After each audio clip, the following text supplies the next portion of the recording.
My soul is weary of my life. I will give free course to my complaint. I will speak in the bitterness of my soul. I will tell God, do not condemn me. Show me why you contend with me. Is it good to you that you should oppress, that you should despise the work of my hand, and smile on the counsel of the wicked? Do you have eyes of flesh, or do you see as a man sees? Are your days as the days of mortals, or your years as man's years, that you inquire after my iniquity and search after my sin? Although you know that I am not wicked, there is no one who can deliver me out of your hand. Yet your hands have framed me and fashioned me altogether. Yet you destroy me. Remember, I beg you, that you have fashioned me as clay. Will you bring me into dust again? Haven't you poured me out like milk and curdled me like cheese? You have clothed me with skin and flesh and knit me together with bones and sinews. You have granted me life and loving kindness. Your visitation has preserved my spirit. Yet you hid these things in your heart. I know that it is with you. If I sin, then you mark me. You will not acquit me from my iniquity. If I am wicked, woe to me.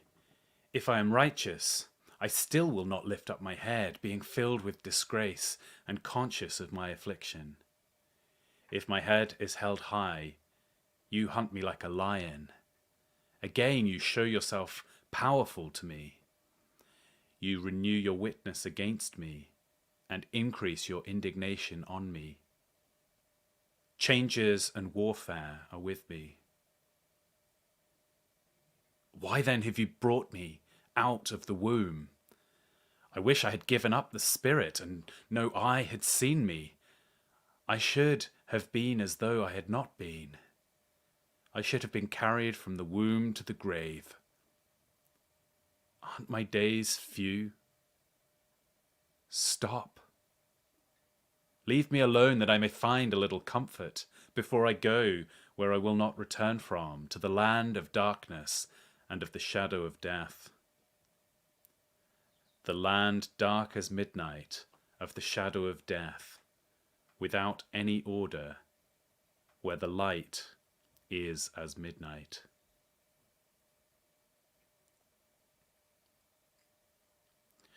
Then Zophar the Naamathite answered,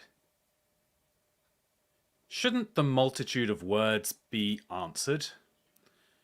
Should a man full of talk be justified? Should your boastings make men hold their peace? When you mock, will no man make you ashamed? For you say, My doctrine is pure, I am clean in your eyes. But, oh, that God would speak and open his lips against you, that he would show you the secrets of wisdom. For true wisdom has two sides. Know therefore that God exacts of you less than your iniquity deserves. Can you fathom the mystery of God? Or can you probe the limits of the Almighty? They are as high as heaven. What can you do? They are deeper than Sheol. What can you do? Its measure is longer than the earth and broader than the sea. If he passes by or confines or convenes to a court, then who can oppose him? For he knows false men. He sees iniquity also, even though he doesn't consider it. An empty-headed man becomes wise when a man is born as wild as a donkey's colt. If you set your heart aright, stretch out your hand toward him. If iniquity is in your hand, put it far away. Don't let unrighteousness dwell in your tents. Surely then you will lift up your face without spot. Yes, you will be steadfast and will not fear, for you will forget your misery. You will remember it like waters that have passed away. Life will be clearer in the noonday.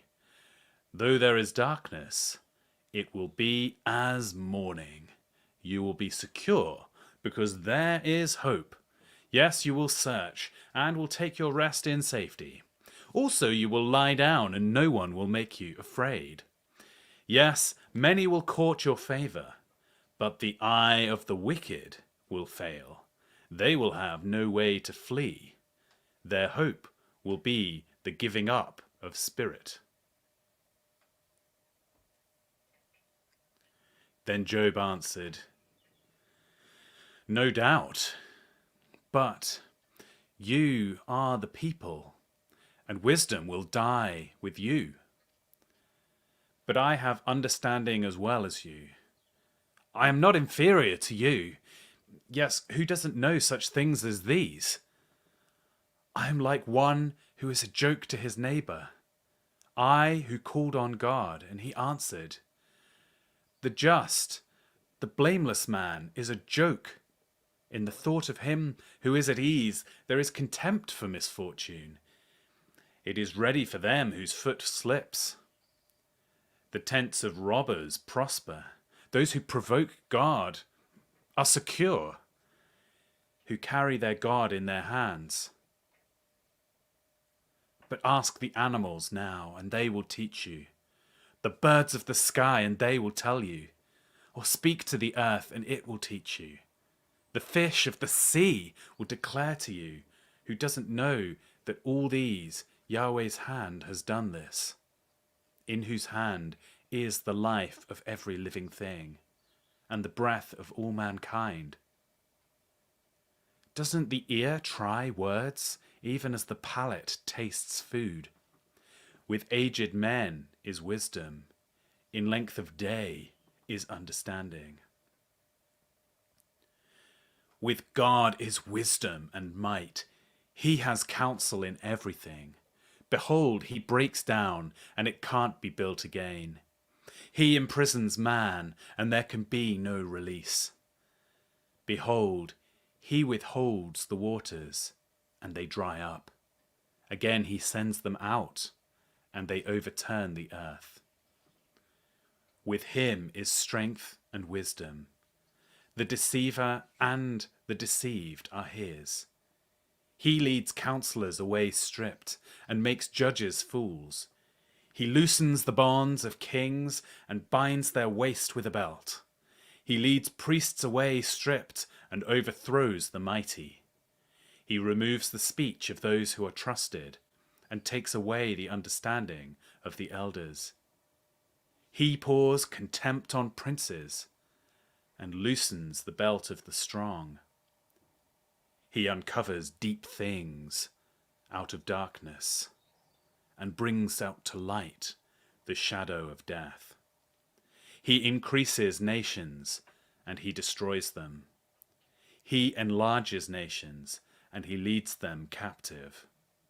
He takes away understanding from the chiefs of the people of the earth, and causes them to wander in wilderness where there is no way. They grope in the dark without light. He makes them stagger like drunken men.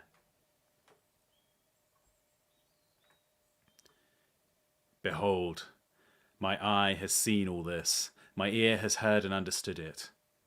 What you know, I know also. I'm not inferior to you.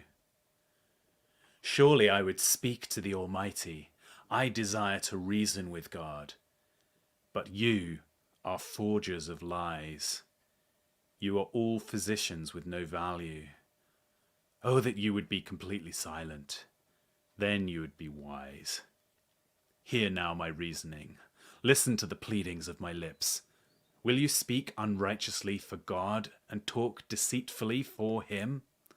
Will you show partiality to him? Will you contend for God? Is it good that he should search you out? Or as one deceives a man, will you deceive him?